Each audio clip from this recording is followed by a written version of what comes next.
Before we begin, first of all, let me just say this. Someone had once told me that no one should ever start a presentation with a disclaimer, but on this particular issue, someone needs to. And that is that because no one really is an expert on the issue of workplace violence, and you all know, and you will see very shortly, how complex this issue really is.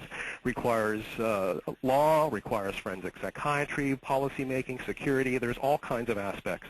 So many of us are going to have to rely on one another to be able to sort of increase our knowledge about this really, really critical area. Many of you will probably know that in 2000, or 1999-2000, the federal government changed the Canada Labour Code Part 2. And they put in at 3 important lines, which said that an employer must take prescribed steps to protect employees against workplace violence. Remarkably, it took about 7 years for there to be regulations in place for us to be able to understand what is workplace violence and what are those prescribed steps.